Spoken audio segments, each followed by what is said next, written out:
Sindh high court के larger bench ने मुनशियात case में गिरफ्तार मुलजिम साहिर की दरख्वास्त जमानत को आईनी बेंच का दायरा समाअत करार दे दिया है। आपको अपडेट दे रहे हैं कि सिंध हाई कोर्ट के लार्जर बेंच ने मुनशियात केस में गिरफ्तार मुलजिम साहिर की दरख्वास्त जमानत को आईनी बेंच का दायरा समाअत करार दे दिया। लार्जर बेंच ने दरख्वास्त जमानत की समाअत का तनाज़ा तय कर दिया। इस हवाले से मजीद जानेंगे डॉन न्यूज़ के नुमाइंदे शफी बलोच हमारे साथ लाइन पर मौजूद है। शफी, बताइएगा मजीद क्या तफसीलात हैं इस हवाले से आपके पास?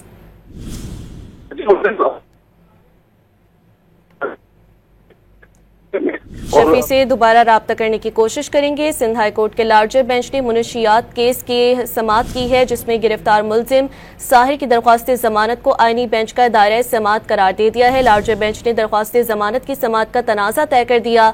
लार्जर बेंच ने मुलजिम साहिर की दरख्वास्त जमानत आईनी बेंच का दायरा समाअत करार दे दिया है। मजीद जानेंगे शफी बलोच से राब्ता हमारा बहाल हुआ है। शफी बलोच, आगाह कीजिएगा। आज ही मंशियात के मुकदमे में मुलजिम साहिर की जमानत पर हाईकोर्ट में जो है वो समाअत हुई, जहां पर अदालत ने जो है वो आईनी बेंच के सामने जो है वो समाअत के लिए मुकर्रर कर दी है और मुलजिम साहिर की दरख्वास्त जमानत पर 24 अप्रैल को जो है बाकायदा समाअत होगी।